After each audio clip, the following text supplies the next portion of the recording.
हज़रत मूसा अलैहिस्सलाम को कोहे तूर पर गए हुए 30 दिन बीत चुके थे। इंतज़ार की घड़ियां तब्दील हो रही थीं। ऐसे में सामरी नामी एक जादूगर बनी इसराइल में ज़ाहिर हुआ। सामरी की बात को लोग अहमियत देते थे। उसने खतरनाक चाल चलाई। बनी इसराइल, तुम ये बोझ क्यों उठाए फिरते हो? मेरे पास सलाहों के ज़ेवरात लाओ, इन्हें मुझे हवाले करो। ज़ेवरात जो कभी मिस्र के पक्षियों की अमानत थे। ज़ेवरात थे जब फिरौन कौम समेत डूब गए तो ये ज़ेवरात बनी इसराइल के पास आ गए। क्योंकि हलाकत के बाद वापसी की सूरत में रहें, यही ज़ेवरात आज एक नई और खौफनाक शक्ल अख्तियार करने वाले थे। सामरी ने बनी इसराइल से वो तमाम ज़ेवरात जमा कर लिए। आइए फिर से होया में, सलाहों के ज़ेवरात लाओ, इन्हें मुझे हवाले करो। सामरी चूंकि सोना लाने का काम करता था, सिर्फ सोना नहीं पिघला रहा था, वो उनके ईमान को पिघला रहा था। सामरी ने वो देखा था जो किसी और ने नहीं देखा था, इसलिए उसने तमाम सोना चांदी डालकर उसे बेजान पिछड़ा बनाया।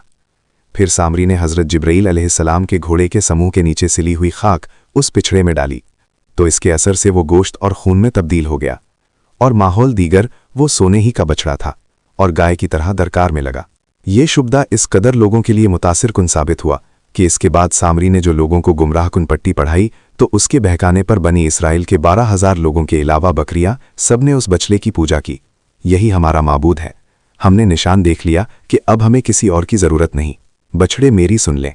थक चुका हूं अगर तो आपका कुछ है तो मेरी मदद करते हैं। दूसरी तरफ हज़रत मूसा अलैहिस्सलाम अपने रब की जान से मुशर्रफ होकर कोहे तूर से अपनी कौम की तरफ वापस पलटे, तो चूंकि अल्लाह ताला ने उन्हें खबर दे दी थी कि सामरी ने उनकी कौम को गुमराह कर दिया है, इसलिए आप सलाम बहुत ज़्यादा गुस्से में पड़े हुए थे। आपका गुस्सा शांदो नदी और अपनी कौम के जाहिलों पर था जिन्होंने बछड़े की पूजा की, क्योंकि अल्लाह ताला ने हज़रत मूसा अलैहिस्सलाम को पहले से बता दिया था कि उन्हें सामरी ने गुमराह किया है। हज़रत मूसा अलैहिस्सलाम ने अपनी कौम से फरमाया, रहें, मेरे बाद कितना बुरा काम किया कि बछड़े का माहौल बना लिया। तुम लोगों ने जल्दबाजी की और मैं खुद आवंटी आने का इंतज़ार नहीं किया। लेना गया। क्या मैं तुम्हारे पास हिदायत लेकर नहीं आया? क्या तुमने तबादला किया या तुमने जानबूझकर गुमराह किया? इसके बाद हज़रत मूसा अलैहिस्सलाम ने तौरात की तख्तियां ज़मीन पर डाल दीं और अपने भाई के सर के बाल पकड़कर अपनी तरफ खींचने लगे, क्योंकि हज़रत मूसा अलैहिस्सलाम ने कौम को हारून अलैहिस्सलाम के हवाले कर दिया था कोहे तूर पर जाने से पहले। तब हारून अलैहिस्सलाम ने मूसा अलैहिस्सलाम से कहा, मेरी माँ के बेटे, मैंने कौम को रोकने में कोई कमी नहीं की।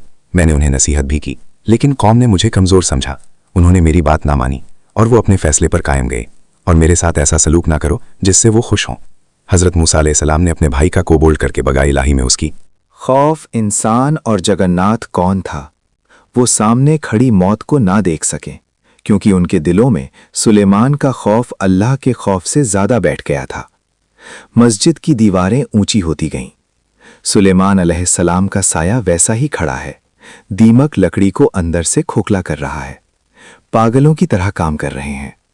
महीने गुजर गए या शायद साल।